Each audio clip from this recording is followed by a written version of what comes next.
Vegas is here, lads. Vegas is this weekend, this Sunday.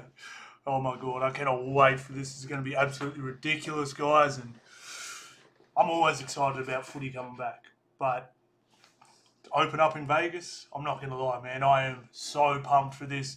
So in this video, guys, we're going to go over. I haven't really given my thoughts on the Vegas experiment and how I think it's sort of going to play out and how I think it's gone so far, what it's going to take to be a success, all that sort of stuff. Also dive into all the games, all my try scorers, predictions, all that good stuff, guys. And I'm just absolutely amped, man. I cannot wait.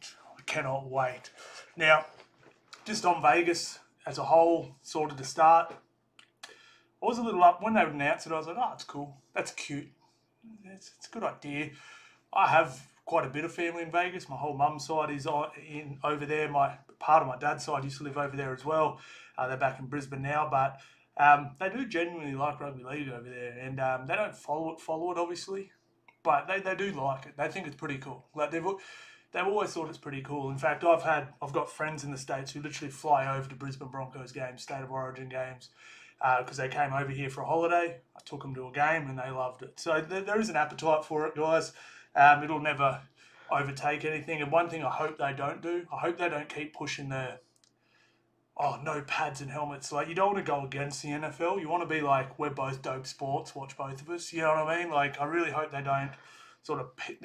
They want to get NFL players to come check it out and, you know what I mean, ambassador for it and stuff. You don't want to piss them off and be like, we're the hardest game ever, your game's soft sort of thing. So hopefully they don't keep punching that sort of narrative too much. I like the whole no helmets, no pads, and you leave it at that. And that's sort of what they've done. I think it's pretty cool. So super excited, guys.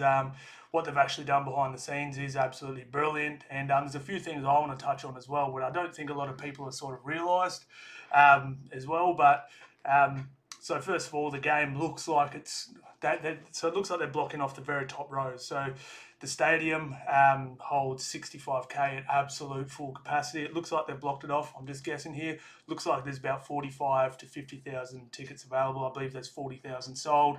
I do believe it'll get close to that because to being full, just because I think a lot will sell on the day, just because in Vegas, a lot of people overbook Vegas. They'll go for a week or something. You can do everything in Vegas in a day or two. Like, so many people go, you know, and you've done 2 or 3 pool parties. You're 3 days in, you've done a couple pool parties, you've done all your gambling, you've seen all the attractions, you know, and there's like, well, what do we do tonight? You know, do we go to just sit at the casino tables again? Or, oh, it's a dope footy game on, you know, it's $40 to go, yeah, let's go watch that sort of thing. So I actually think it's going to be pretty damn full, which is just the first tick. Absolutely brilliant. I'm glad they did that. I'm glad that it's not playing in front of an empty zone. That's what when they announced it originally, I was terrified of, that there was going to be 6,000 people in the crowd, and it was pretty much the Australian media there sort of thing. And it looks like there's going to be a fair whack of. I don't think it's necessarily going to be Americans, because a lot of Americans will be there, obviously, but there's people from all over the world in Vegas that day. So I think it's just going to be a lot of people, as well as obviously all the Australians that have headed over as well. So super cool.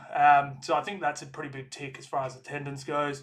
But the big one is, I couldn't quite find the exact numbers and what exact channel it was on, but the big one's going to be how the TV ratings go.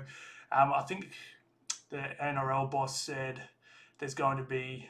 It's on Fox 1. I'm not sure if that's Fox 1 or FS1, but FS1 can get up to 80 million people on a Saturday night. They get 5 or 10% of that. That's more than the NRL, and that's more than the NRL or the AFL Grand Final. You know, if they get 10 to 20% of that, that's literally both of them combined. So that's where the real mark would be to see how it goes, is the TV ratings. Sort of thing. So that's absolutely brilliant. Hopefully people tune in and watch it, man. But I think they've marketed it quite well. The one thing I would hope they do, and you guys let me know what you think about this as well. And I want to hear what you guys think about the Vegas thing in general. What do you guys think about it? Drop it in the comments, guys. The one thing I would like them to see them do next time is, you know, they're trying to get like The Rock and the Kelsey brothers and the Hugh Jackman and Russell Crowe. That's great. Like, that's cool. And I'm not saying don't get those guys, but if they genuinely want to get the young crowd in, I think they should be inviting IRL streamers, you know, like your Steve will do it, like your Nelk boys, you know, like your ISHO Speeds, like your Kais, like your Aiden Rosses. If they got a bunch of them to come down and IRL stream at it, it's a wrap. Like, the thing will be clipped all over TikTok for months. You know, if they say they like it, every young kid will like it. So that's what I think they should do next year. Don't worry about The Rock. Don't worry about the Kelseys. Don't worry. Still obviously have your Australian ambassadors there and all stuff like that. But if you can get the Nelk boys, Steve will do it, and Kai or Aiden Ross there, it's over. It's over. It would go off. Like that's what I think would happen. So if the NRL boss is watching this, don't worry about the old. Get those young IRL streamers in, bro, and it'll go skits. It'll go skits. Trust me. So yeah, that's pretty crazy. Now another sort of crazy thing I don't think a lot of people realise is the actual stadium. Like, people are thinking like, you know, like they're just playing on an American football field. No, man, this thing's called, nicknamed the Death Star. It is the most hectic stadium. Like, this thing is absolutely insane. They just had the Super Bowl there. I'm just going to watch this quick TikTok video about it, guys, just so you can actually see how high-tech and crazy this thing is. If just maybe you didn't, I watched the Super Bowl, so I've sort of got a taste of this already. But this is a 1-minute TikTok video. Check this out. Allegiant Stadium is about to host the most high-tech Super Bowl in NFL history. And it starts the second you walk in and connect to the Wi-Fi, because while most NFL venues have internet dead zones, Allegiant Stadium invested in 227 miles of fiber optic cables and 1,700 Wi-Fi access. Look how nice those chairs look to sit on. Internet to every corner of the building. And as you walk to your seat, you'll notice over 2,200 4K TVs set around the stadium, as well as the world's tallest 3D printed structure, an 85-foot tall carbon fiber and aluminum torch that sits in front of retractable windows overlooking the Las Vegas Strip. Now, Allegiant Stadium was the first ever NFL stadium to open completely cashless, and they even have reverse ATMs for fans to turn their cash into debit cards. Or you can opt for one of the 10 checkout-free concession stands across the stadium, the most in the NFL. These concession stands allow fans to get drinks and snacks 66% faster by simply scanning their snacks card, quicker, fingerprint, picking the items they want, and leaving. The whole process takes less than 45 seconds, with each purchase tracked via overhead. Sounds like that is actually dope. Lining up to get stuff sucks, man. The entire stadium happens down on the field. With the retractable track, the stadium that is uses insane. Natural grass playing surface for growth and maintenance. The entire track is just deep, but weighs as much as the Eiffel Tower and takes 65 minutes to roll in or out. The final construction cost of the stadium ended up being $1.9 billion, which, along with SoFi Stadium, is the most expensive build in NFL history. But clearly, it was well worth the price. Allegiant. How nuts is that? Like, that is absolutely insane. Like, yeah, they're not just playing on some college, you know, some college sort of, you know, college ground at, you know, Tampa or something. They're literally playing at one of the skitsest, high-techest, craziest arenas we've ever seen. So cool, man. And it's just making me want to go more and more, sort of thing. So absolutely pumped for the boys, man, and absolutely cannot wait. All right, so now let's get into the actual games, guys. And just before we are only diving into these two here. Just before we do, I just want to touch on round one in general first. Like, check how hard is this round to pick. Like, every single game, I honestly think an underdog could win. Like, Seagulls could easily beat the Bunnies here. Roosters could beat the Broncos. I like the way the Raiders looked on the weekend. I don't think this is going to go down. But this is genuinely one of the hardest rounds of rugby league I've ever seen to pick. Like, there's no reason the Doggies can't get beat up in Parramatta. I mean, Mitch Kenny just got banned for a game. You know, there's no reason, you know, the Storm can't knock off Penrith. I mean, I'd probably lock in the Cowboys there. But Cowboys, even they're not great away from home. Like, you get what I'm saying? Like, Titans looked awful last weekend. The Dragons looked great. Like, so I actually put every single outsider in as a punt. If you want to follow it, I'm on Dabble, guys. MonsterSnag. Check it out if you do want to do it. It comes to about 1,300 to 1. And obviously it's just a fun bet. I think I put $10 down, but it wins 13 grand. So I was like, why the hell not, man? If it's going to go down, it's going down this weekend. The whole weekend of upsets. You never know, man. It's got to happen one day. But there's going to be a lot of wrong tipping in the tipping comp this first round, guys. So yeah, be careful. Now on these two games as well, I'm always honest with you guys. I am so up in the air with who's going to win these two games. I've flip-flopped even today on who's going to win these two games. I mean, I really have. I had the Sea Eagles and the Roosters. Originally I had the Bunnies and the Broncos. Then I was like, just because the Roosters don't start well, Bunnies, look great. I just love what they've added to their team. And I was like, geez, Turbos, Saab, Cole. I'm like, geez, I think they can. Then I flipped it and I was like, well, I think, you know what? I think the Roosters get that monkey off their back and win their first game of the year. Broncos are missing a bunch from last year. I think the Roosters. And then I've just been flip-flopping. It's crazy. So I really like my try scorers for this game, but take my head-to-head punts with a grain of salt, guys. I'm always honest with you. I'm never sitting here saying I'm some bet god or some tip guru that doesn't get anything wrong. I make mistakes, and I genuinely think anyone that knows what's going to happen in these two games in America on a different field, like indoor, is just kidding themselves. I don't think we really know what's going to happen, and that's what's so cool about this weekend. We don't know what's going to happen. So we'll have a look at the Sea Eagles Rabbitohs game first. We'll go through the team list and a few stats, and then I'll give my pick sort of thing. So we've got Turbo, we've got Saab, we've got Kohler. Jesus Christ, strike there, man. Reuben Garrick, Paulo, Luke Brooks, Cherry-Evans, and then in the forward pack we've got Paseka, Croker, Aloye, Olakawatu, Ben Trbojevic, Jake Trbojevic, and the bench is Lawton, Waddell, Bullymore, and Brown. I think Brown's going to have a big game, big year. He looks nice. Right to the Rabbitohs, Trell Mitt, Alex Johnson, Tass, Kenner, Gagai, different Gagai, Jacob Gagai, Cody Walker, Lachlan Elias, Totola, Cook, Kepi, Kulamatangi, Arrow, and Murray. And then we've got Havili, Host, Mole, and Burgess. So, to me, really, really even. Both teams have strengths and weaknesses. I mean, look at this fullback matchup. How good are the fullback matchups this weekend? We've got Tom Trbojevic versus the Trell. I mean, then we've got Saab, Alex Johnson. I mean, we've got strike all over the park in both games. But, a little bit of weakness here too. I mean, Jaxson Paulo, not super high on him. Gagai, don't know much about him. Kenner, so there's definitely strengths and weaknesses to both teams. What I do really like, I was actually Kepi last year really showed me. I was like, oh, he's actually all right. Like, he's just got a dumb penalty, a lazy get to marker, an error in him, but I actually really like his gameplay. I think he's real handy, but we'll have to wait and see how that one sort of goes. But just before I do, I'll get to my try scorers. Sorry guys, I'm just checking my phone to see what I did actually put down. Okay, cool. All right, so Rabbitohs fullback Latrell Mitt, only, 3 tries away? 2 tries away from hitting his century in tries already. He's so young. That's absolutely nuts. South Sydney have won their past 7 games against Manly. That's nuts. And Saab scored 7 tries in his past 3 NRL games, and Alex Johnson 14 in his last 15 against the Sea Eagles. And because of those last two things, I have actually put Saab and Alex Johnson together for 2 or more. I reckon they could go 3 or more. I reckon they could get 2 each. But I've obviously kept it pretty safe being the start of the year. I got them both together at $2.40.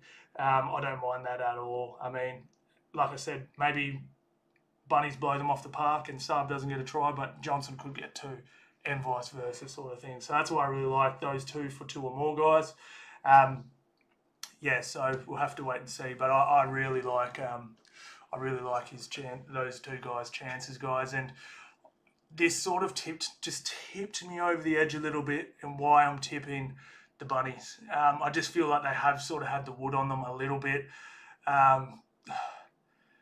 There is some like new halves pairing for the Bunnies. I do genuinely like. I think Totola is probably the most underrated prop in the game. When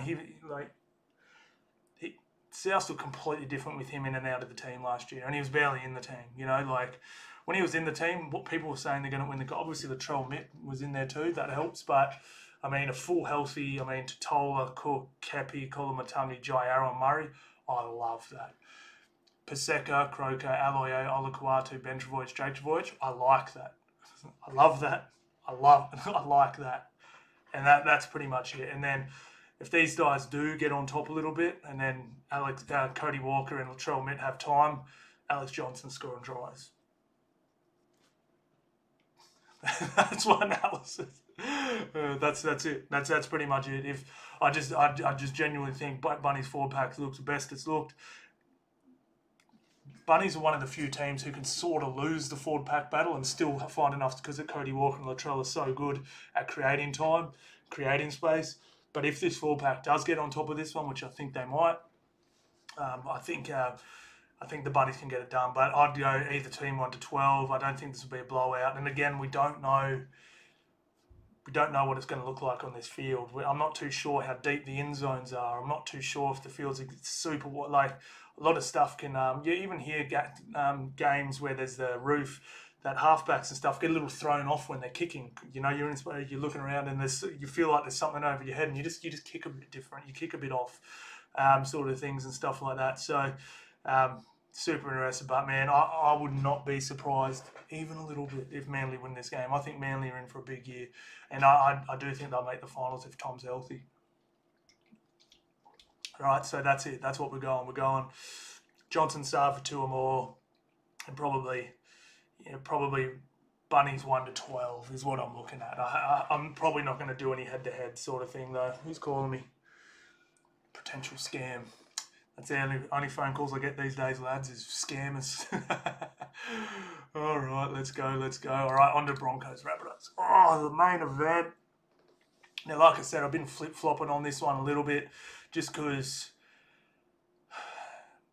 like I said, when I first looked, everyone's like, Broncos are gone. Broncos fans are like, we're sweet, we're going to win the grand final. People that don't follow the Broncos are like, no, you've lost too much, you're not even going to finish in the top 4. I'm sort of in the middle. I think they'll slip a little bit, but I still think they're going to be super strong. I mean, I was just looking through, a team with Reece Walsh, Katoni Staggs, Selwyn Cobbo, Ezra Mann, and Adam Reynolds. You got those guys in your back line. You're not losing many games. You're going to lose some, but you're not losing many games. Still got Payne Haas. Still got Carrigan. This is still a really good team. Just not as strong as last year. But like I said, my thoughts on Broncos last year, I thought they were the best team to not win a grand final ever. They looked absolutely beastie. All right, guys, so we'll go through the teams. Obviously, Tedesco's in there, so Dom Young's out. So, Suoliti and Tupou keep their spots. And then we've got Joseph Manu and Billy Smith in the centres. Keary and Sam Walker. Spencer Linu, Brandon Smith, Lindsay Collins, Sua Wong, Satili Tupanua, and Victor Radley. Victor the Inflictor. Sandon Smith, White, Butcher and May on the bench. Broncos, we got Reece Walsh, Jesse Arthurs, Katoni Staggs, Selwyn Cobbo, Mariner, Ezra Mann, Adam Reynolds, Corey Jensen, Billy Walters, Payne Haas, Piakura, Jordan Ricky, Pat Carrigan, Smoothie Baker, Kobe Hetherington and Xavier Wilson. All right, so they've given Corey Jensen the start. That's interesting. I thought they would have started Xavier. Not a huge Corey Jensen fan, but maybe he does want to split these two up. But I guess he could, because Payne usually plays the first half. I'd love to see Payne and Xavier on the field at the same time, but I guess if he comes off after 20, Xavier comes on. Interesting.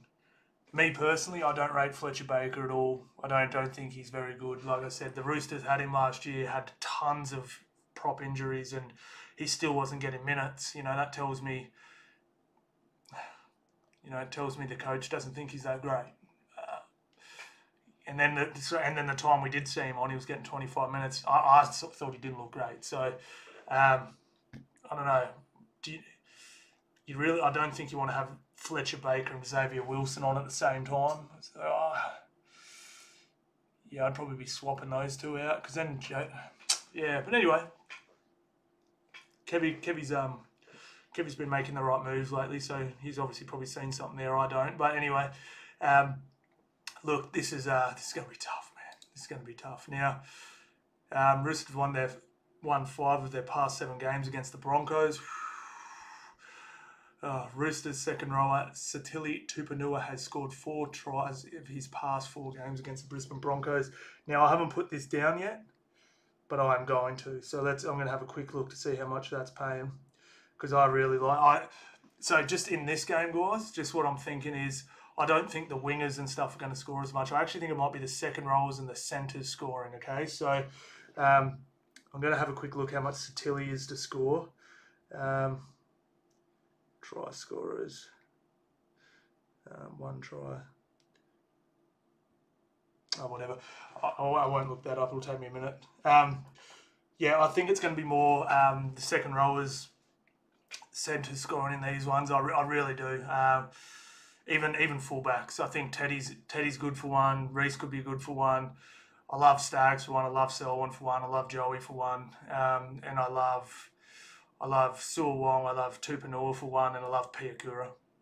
Like those for me, like, look great. Like, they look really, really nice for a try.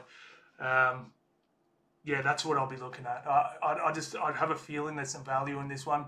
Obviously, normally going your left winger is your best bet for hitting a try scorer, and it still is the best bet technically. But I genuinely feel like there's going to be some room in the middle, and I feel like the centres are going to, just if that field is a little smaller, a little more condensed. I mean, Katoni Staggs on Billy Smith, I think he could crash over for sure. And also Tupanua on Piakura or Suawong on Ricky. There's tries there. There's tries there for sure. So that's what I'd be looking at, guys. Now, I actually have put down so far Katoni Staggs, Selwyn Cobbo and Dean Mariner for 2 or more. So Mariner, right edge, Selwyn Cobbo and Katoni Staggs, or just to combine for 2 or more. $2.10. I really like that. And I'm probably going to put when I can actually find the market. I'm still new to Dabble. I'm still learning where everything is really good. If it was on Sportsbet, I would have done it real quick.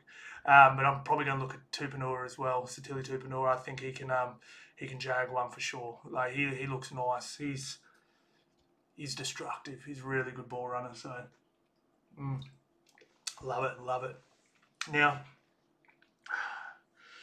to actually win the game, guys,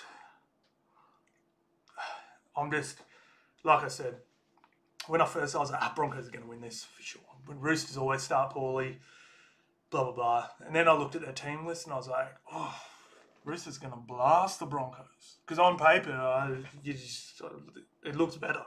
It just does. To me, just like looking at it, I'm like, this looks better. Like, and then I was like, I read back through the Broncos team list. So I just read the back line. I'm like, Reece Walsh, Katoni Staggs, Selwyn Cobbo, Ezra Mann, Adam Reynolds. I'm like, the Broncos are going to win. Then I looked at the forward packs and I'm like, Spencer Lenu, Lindsay Collins, and I was like, no, Roosters are going to win. I was like, bruh, it's so stacked. It really is a toss of the coin, guys. I personally think, what do the bookies have it at? I think this should be way shorter for the Broncos. Like, I think this should be, way longer for the Broncos. I reckon this should be $1.85 for the Broncos, $1.95 to the Roosters. If you like the Roosters to win, that is value. And if you want to give them a 2.5 point head start, it'll probably get you about $2.80. That's good money for a revved up Roosters team who's been told you can't win round ones.